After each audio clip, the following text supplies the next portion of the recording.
अस्सलाम वालेकुम viewers, welcome back to my channel आया knowledge fair with me Fatima Jadoon. तो आज के लेक्चर में हम डिस्कस करेंगे जी कॉजेशन ऑफ वार को डिटेल में,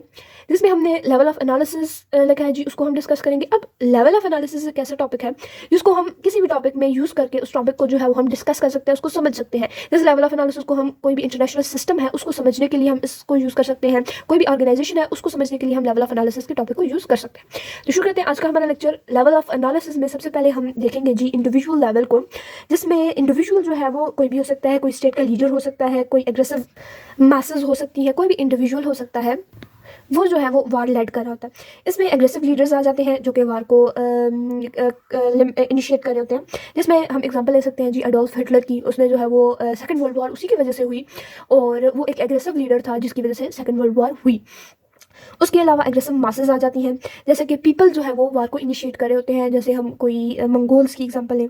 तो वो जो है वार को इनिशिएट कर रहे होते हैं, या वो लोग जो कि प्राइड के अंदर होते हैं कि वार में जाना एक फ़ख्र की बात है, वो जो है वो वार को क्रिएट कर रहे होते हैं। जैसे इसमें हम एक फिर एग्जांपल दें तो 1962 की जो वार थी वियतनाम, तो उसमें जो है 1962 में जो वार हुई वियतनाम वार, उसमें जो है वो लोगों ने, जो यूएस के लोग थे, वो जो है वार में जाना चाहते थे प्राइड की वजह से कि हम जो है वो जो रशिया है उसका मुकाबला करेंगे और उससे इन्फ्लुएंस हमारा ज़्यादा होगा, इसलिए हमें वार में जाना चाहिए। तो प्राइड की वजह से भी लोग वार में जाते हैं। उसके बाद कॉग्निटिव बियासेस जो एक लीडर की होती है, उसका परसेप्शन एक लीडर का, उसका लीडरशिप स्टाइल जो है वो वार को लेड कर रहा होता है, वार को इनिशिएट कर रहा होता है,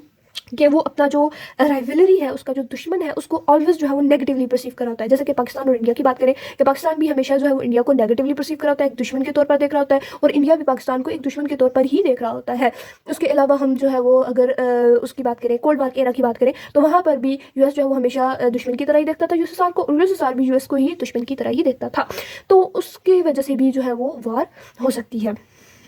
उसके बाद दूसरा जो लेवल ऑफ एनालिसिस है वो है जी स्टेट या सोसाइटी। तो स्टेट और सोसाइटी जो है वो ये भी वार को लेड कर सकते हैं। जैसे कि कोई भी स्टेट है, अगर वो डेमोक्रेटिक है, अगर वो अथॉरिटेरियन उसके अंदर रिजीम है, तो वो जो है वो लाइक वाइज उसी की तरह जो है वो वार में जाएगी। इसके बारे में भी डिफरेंट स्कॉलर्स ने अपने पॉइंट ऑफ व्यू दिए हैं, जिसमें इमैनुअल कांट हैं जिन्होंने डेमोक्रेटिक पीस थ्योरी दी है, प्रो डेमोक्रेसी, के डेमोक्रेसीज जो है वो वार वेज नहीं कर सकती एक दूसरे के अगेंस्ट, क्योंकि उनको आंसरेबल होना होता है, उनके लोगों के आगे वो अकाउंटेबिलिटी होती है, उनकी लोगों के आगे उन्हें जवाब देना होता है, इसलिए वो क्या करते हैं जी कोई भी वार नहीं लड़ सकते। उसके अलावा सोसाइटी कंप्रिहेंसिव कॉन्सेप्ट प्लेटो ने दिया, ये एंटी डेमोक्रेसी डेमोक्रेसी के खिलाफ है कि डेमोक्रेसी के अंदर जो पावर होती है वो डिसइंटीग्रेट होती है लोगों के दरमियान, और लोग जो है वो पावर यूज़ करते हैं समटाइम्स नेगेटिवली, जिसकी वजह से जो है वो वार हो रही होती है। उसके बाद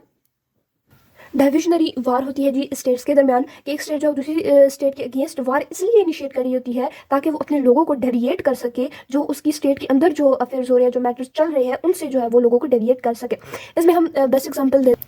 रशिया और यूक्रेन की एग्जांपल दें तो रशिया में भी जो है वो क्या है जी डिक्टेटरशिप है। अब यूक्रेन में भी जो है वो डिक्टेटरशिप हो गई है। 2024 में इलेक्शंस होने थे वहाँ पर, लेकिन नहीं हुए, वार की वजह से नहीं हुए। 2022 में इलेक्शंस होने थे लेकिन नहीं हुए, वार की वजह से नहीं हुए। तो लोगों को डेविएट करने के लिए भी वार समटाइम्स इनिशिएट की जाती है, जैसे कि रशिया ने की, लोगों का खुद पर से ध्यान हटाने के लिए, अपनी डिक्टेटरशिप से ध्यान हटाने के लिए उसने जो है वो वार लड़ी जी यूक्रेन के अगेंस्ट। उसके अलावा हम इसकी बेस्ट एग्जाम्पल दें जी हिस्ट्री में, तो मोदी के ऊपर जो करप्शन केस हुआ था, तो उसने क्या किया जी, पुलवामा अटैक्स हो गए 2016 में। तो इसी तरह जो स्टेट्स होती है वो कोई भी इंसिडेंट करके लोगों को डेविएट कर देती हैं असल मकसद से। उसके बाद स्टेट या सोसाइटी में हम इंटरनल स्टेट डायनामिक्स भी देखते हैं कि कोई भी स्टेट है उसके अंदर जो स्ट्रक्चर है उसका, या इंस्टीट्यूशंस हैं जो इंटरनल स्टेट के, वो जो है वो उनमें लोगों के दरमियान जो है वो कॉन्फ्लिक्ट होता है एक दूसरे के दरमियान, तो वो जो है वो सिविल वार की तरफ लेकर जाती है एक स्टेट को। इसमें जो है वो क्या होती है, इंटरनल स्टेट डायनामिक्स में सिविल वार हो रही है, स्टेट टू स्टेट नहीं हो रही थी, बल्कि एक ऑर्गेनाइजेशन एंटिटीज़ के दरमियान जो है वो वार हो रही होती है, जो कि हमने पढ़ा था हमारी पिछले लेक्चर में मॉडर्न वॉरफेयर में, कि मॉडर्न वॉरफेयर क्या है कि एंटिटीज़ के दरमियान वार है। अब अगर हम बात करें जी ग्लोबल लेवल की, तो ग्लोबल लेवल के ऊपर स्टेट्स जो है दूसरे के दरमियान वार कर रही होती हैं एरेडेंटिज्म की वजह से, अपनी आइडेंटिटी की वजह से, कि हिस्टोरिकल क्लेम होता है स्टेट्स का टेरिटरी के ऊपर दूसरी स्टेट की, तो उसकी वजह से भी स्टेट्स के दरमियान वार हो रही होती है। जैसे कि अफगानिस्तान जो क्लेम कर रहा है जी पाकिस्तान की टेरिटरी के ऊपर, जैसे कि हिटलर ने जो है वो सेकंड वर्ल्ड वॉर में क्लेम किया था जी कुछ टेरिटरीज के ऊपर, जो कि उसे वर्ल्ड वॉर 1 में छीनी गई थी, कि ये टेरिटरीज उसकी है। जैसे कि आजकल चाइना जो है वो क्लेम कर रहा है जी ताइवान के ऊपर। तो ये जो आइडेंटिज्म का जो मैकेनिज्म है, ये जो है वो क्या कर रहा होता है जी ग्लोबल लेवल के ऊपर स्टेट्स के दरमियान जो है वो वार को कंडक्ट कर रहा होता है। उसके अलावा वार जो है वो स्टेट्स के दरमियान हो रही होती है जी राइट टू सेल्फ डिटर्मिनेशन के बेस के ऊपर, कि जैसे कि हम कश्मीर इशू लें कि उनको जो है वो सेल्फ डिटर्मिनेशन का राइट नहीं है, तो उसकी वजह से जो है वो क्या है जी, वार है पाकिस्तान और इंडिया के दरमियान।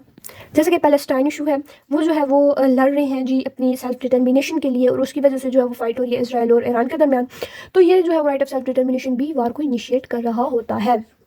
तो ये था जी आज का हमारा लेक्चर, जिसमें हमने कॉजेशन ऑफ वार को डिस्कस किया by mean of level of analysis. तो आज के लिए इतना ही, मिलते हैं अपनी नेक्स्ट वीडियो में, तब तक के लिए अल्लाह हाफिज़।